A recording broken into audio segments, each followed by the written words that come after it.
Docteur Gaston Ekouya, le nouveau-né de mère adolescente court des risques, lesquels et pourquoi? Merci.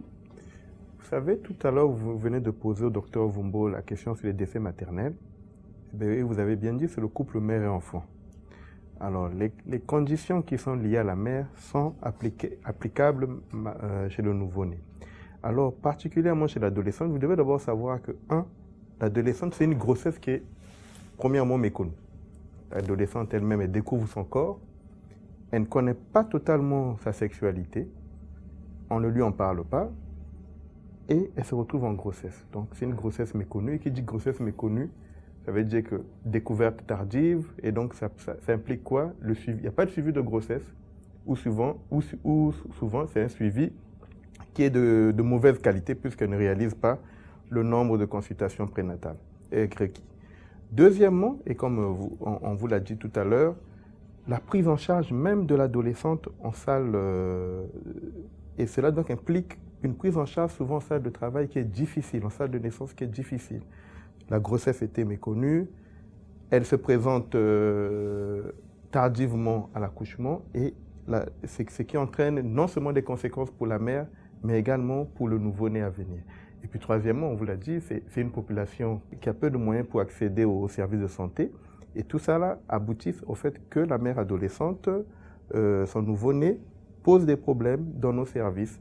Et ce n'est pas un problème qui est minime, loin de là, puisque dans nos services, en particulier au CHU de Brazzaville, 20% des nouveau-nés sont issus des mères qui ont moins de 20 ans.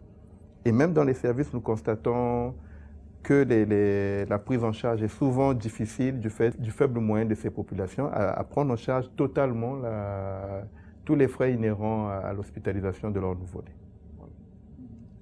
Monsieur Ndinga, donc le directeur général de la population.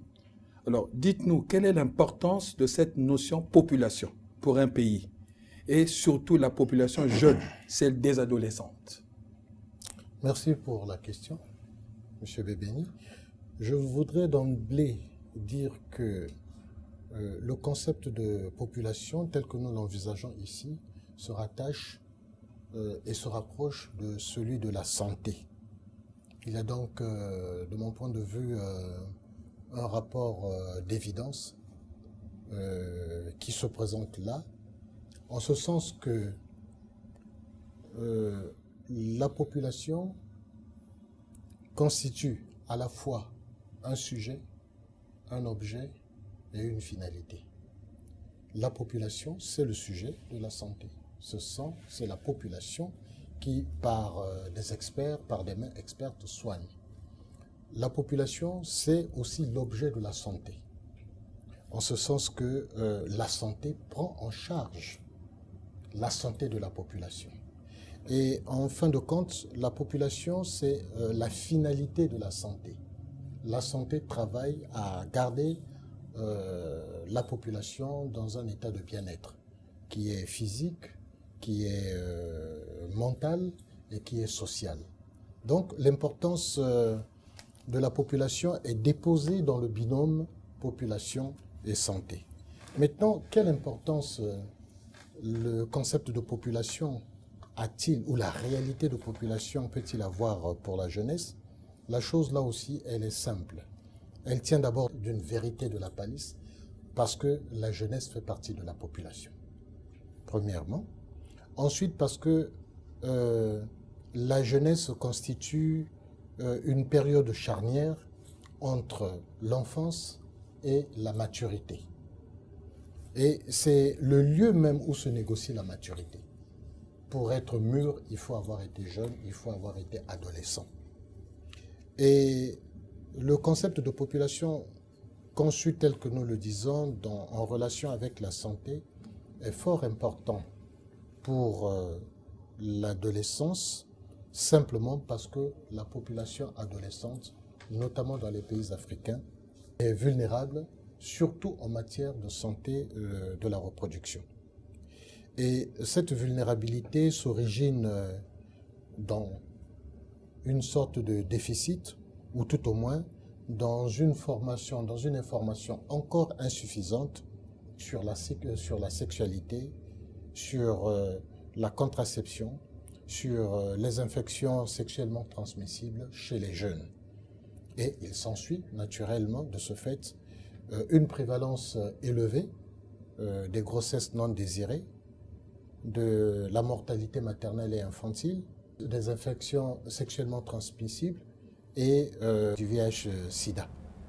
L'importance du concept de population est liée au comportement et aux attitudes des jeunes en santé de reproduction par rapport aux facteurs socioculturels et économiques. J'ai donné quelques exemples tout à l'heure en disant que l'information est encore insuffisante sur les questions de santé de reproduction, mais il y a aussi la présence consolidée des tabous. On ne parle pas toujours de la sexualité comme une chose dont on devrait parler librement.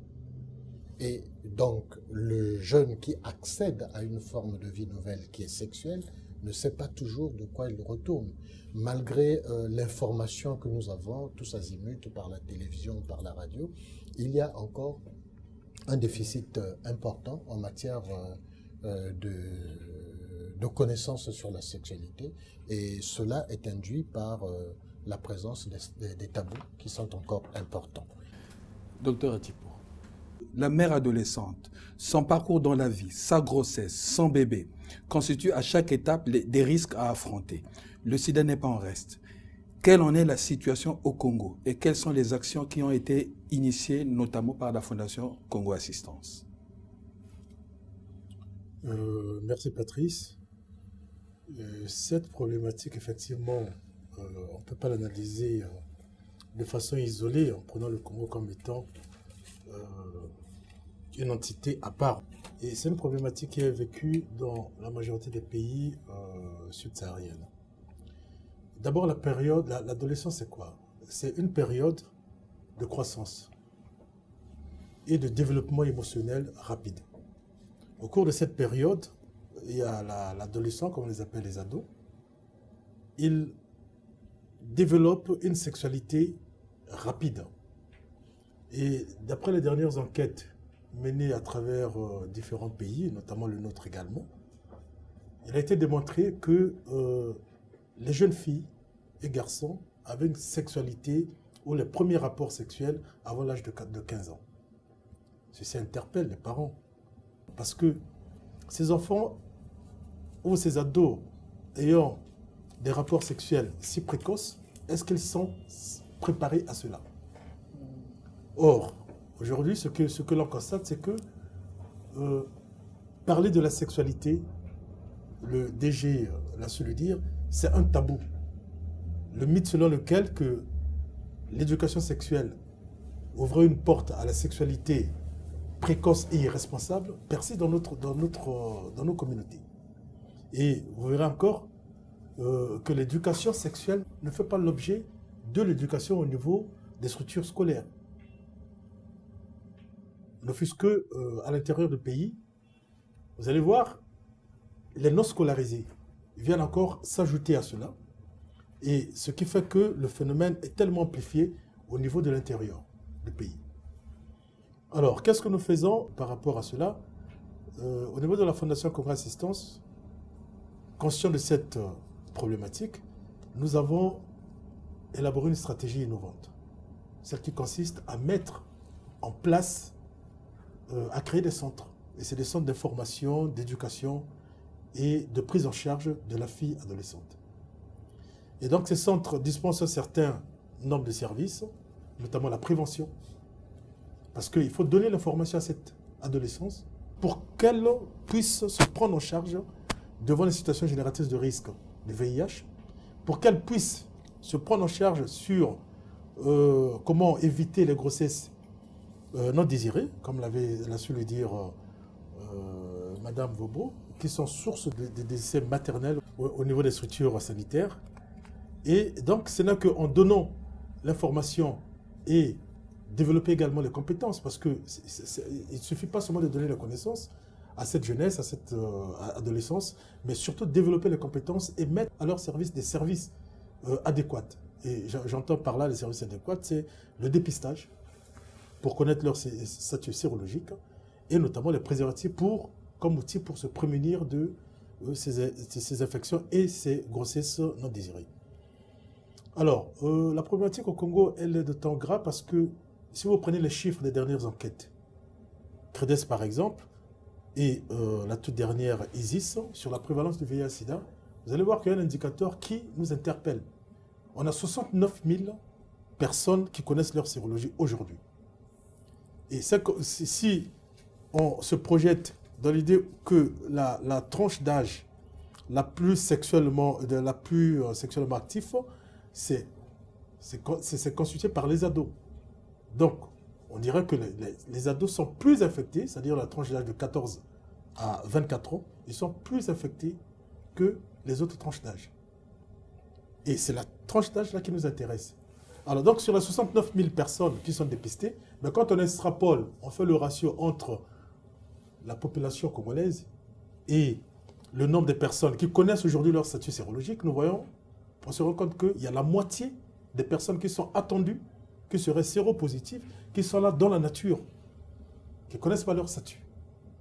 Et donc, avec une adolescence qui n'a pas l'information, qui ne connaît pas la maladie, c'est-à-dire le sida, qui ne connaît pas les moyens de prévenir ou de se protéger contre cette maladie, qui n'a pas des outils à leur disposition pour gérer ces situations à risque, effectivement, on peut dire que nous allons là droit dans le mur. Alors, je disais tout à l'heure, le sida n'est pas en reste. Quelle en est la situation au Congo et quelles sont les actions qui ont été menées, initiées notamment par la Fondation Congo Assistance? La Fondation n'a pas construit des centres à l'intérieur du pays? Je parlais tout à l'heure des centres, c'est-à-dire que la Fondation Congo Assistance, oui, en partenariat avec l'Organisation des Premières Dames d'Afrique contre le sida, en ce qui nous concerne la section congolaise, avec l'appui technique du PNUD, a pu mettre en place des centres d'information et d'éducation et de prise en charge multiforme de la jeune fille adolescente. Dans toutes les localités? Pas dans toutes les localités. Pour l'heure, nous comptons 4 centres qui ont été créés. Et il y a 3 qui sont fonctionnels, notamment à Evo. On a un centre à Gomboma, à Kinkala. Et très prochainement, nous allons inaugurer le centre de Sibiti. Je reviens vers le docteur Vombo. Quels sont les moyens à mettre en œuvre pour que la lutte contre la mortalité maternelle et infantile soit plus efficace et intégrée? Merci. La lutte contre la mortalité maternelle et infantile est une priorité nationale. Et à ce titre, il y a déjà plusieurs actions qui sont mises en œuvre. Je dirais qu'il ne s'agit pas seulement d'agir pendant la grossesse, mais il faut déjà agir avant la grossesse, c'est-à-dire donner l'information aux adolescentes sur les problèmes de la sexualité, des risques liés à la sexualité précoce, donc aux grossesses qui peuvent se terminer par un mauvais suivi ou alors par des avortements. Il faudrait également mettre à la disposition de toutes les femmes en âge de procréer des services de planification familiale où elles peuvent recevoir l'information qui convient pour l'espacement des naissances. Il faudrait organiser le suivi des femmes enceintes, mais aussi la référence, contre-référence pour les cas qui nécessitent une prise en charge dans des formations sanitaires un peu mieux équipées. Il faudrait aussi regarder l'action que les autres secteurs doivent entreprendre. Par exemple, comme nous voyons les problèmes de pauvreté. Je dirais que dans le cadre de la promotion de la femme, il y a un encouragement à la mise en œuvre des activités génératrices de revenus pour réduire le niveau de pauvreté que nous observons dans la population féminine. Il y a aussi tout ce qui se fait dans le cadre de l'éducation, en tout cas dans les programmes scolaires. Pour ceux qui vont encore à l'école, il y a des actions qui se mènent pour les amener à mieux comprendre ce qu'il y a lieu de faire en matière, comment l'organisme fonctionne d'abord, et comment se prémunir de certaines pathologies, notamment les problèmes liés à la sexualité. Mais là aussi, pour que cette lutte soit intégrée, il faudrait que toute la communauté soit mobilisée. Ce n'est pas l'action du secteur de la santé seul, je vous ai donné quelques exemples, mais aussi ça doit être l'action de la société civile, les ONG, les associations, qui doivent se mobiliser pour apporter l'information jusqu'au recoin, pour que toute la population puisse savoir quels sont les dangers et quel peut être son rôle pour lutter contre la mortalité maternelle. La lutte contre la mortalité maternelle est efficace et intégrée dès lors que nous avons une série d'actions que nous devons mener en dehors du système de santé, au sein du système de santé, avec la participation de la société civile. Et dans ce cadre, nous avons élaboré, le ministère de la Santé et de la Population a élaboré, avec l'appui de tous les partenaires au développement, y compris la société civile, une feuille de route pour la réduction de la mortalité maternelle, néonatale et infantile. Et dans cette feuille de route, il y a les principales actions qui doivent être réalisées et les différents acteurs qui doivent participer à la mise en œuvre de toutes ces actions. Je contribue parfaitement à ce que le docteur Vumboa a exprimé ici, mais j'aimerais ajouter que certes, il est important de faire l'éducation des populations, surtout sur la primaire même, l'importance même des consultations prénatales. Parce que les nouveau-nés qui se retrouvent chez nous, qui décèdent ou qui survivent avec des séquelles, souvent nous constatons, c'est la consultation n'a pas été correctement réalisée, soit les femmes ne se sont pas présentées au cours de les formations sanitaires pour les consultations prénatales et elles débarquent comme ça à l'accouchement. Cela est difficile pour nos sages-femmes. Deuxième problème également, c'est insister sur la formation du personnel. Le personnel, non seulement les sages-femmes, sur le suivi des gestantes et le dépistage, parce que nous observons souvent aussi que le dépistage des situations à risque n'est pas toujours posé. Le dépistage des situations à risque et la prise en charge des situations à risque. On doit vraiment s'appesantir là-dessus. La formation du personnel, des sages-femmes, sur le suivi de la grossesse, la prise en charge du nouveau-né à la naissance, qui pose problème, il faut y insister. Et surtout dans nos services aussi de néonatologie, la prise en charge également du nouveau-né qui pose problème. Cela aussi un accent doit être mis là-dessus, sur la formation. Le personnel doit être formé, parce qu'il y a un manque de formation à ce niveau. Le personnel doit être formé et doit être recyclé.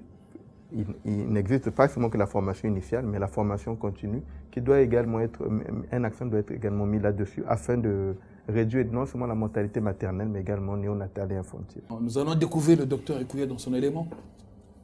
La régie.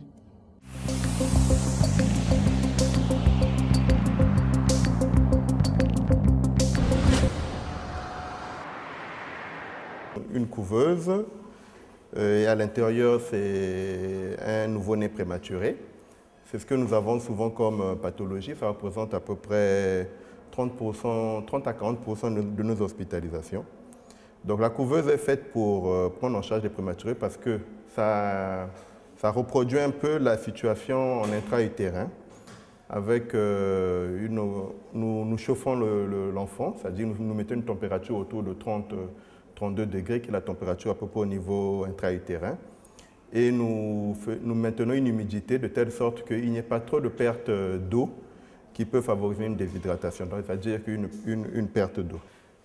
Beaucoup de bébés, les parents appellent ça la jaunisse. Beaucoup de bébés nous arrivent, ils sont jaunes. C'est ce que nous on appelle ictère. Cet appareil donc fonctionne, c'est une lumière que nous envoyons, une lumière bleue, pour pouvoir détruire le produit qui favorise au niveau de l'organisme la coloration jaune et pour pouvoir ainsi faciliter son élimination. Parce que cette coloration jaune du nouveau-né peut être grave parce qu'elle peut être source de troubles neurologiques chez le nouveau-né qui peuvent être malheureusement définitifs toute la vie si cela n'est pas pris en charge. C'est ce qu'on appelle la table chauffante. C'est une table comme de l'autre côté avec les prématurés qui fournit de la chaleur au nouveau-né. Mais contrairement à la couveuse là à côté, cette table est réservée beaucoup plus pour les nouveau-nés plus grands qui ont plus d'1,8 kg, voire 2 kg. Donc ici nous avons justement un nouveau-né que nous avons hospitalisé. Donc voici la table. Et ici, nous avons tout ce qui donne la température de la table et la température de l'enfant. Donc, nous pouvons jouer sur cela. Si on voit que l'enfant est trop froid ou trop chaud, on peut moduler la température. Cette table, en même temps aussi, permet de conserver certains éléments de l'enfant. Ici, par exemple, on peut mettre les examens complémentaires, on peut mettre tout ce qui est personnel à l'enfant, tel que les couches qui sont là à côté. Et en même temps, elle permet aussi de favoriser les soins. Ici, nous avons une lumière qui permet à l'infirmier de mieux voir les veines et de mieux, donc, par la suite, faire les soins.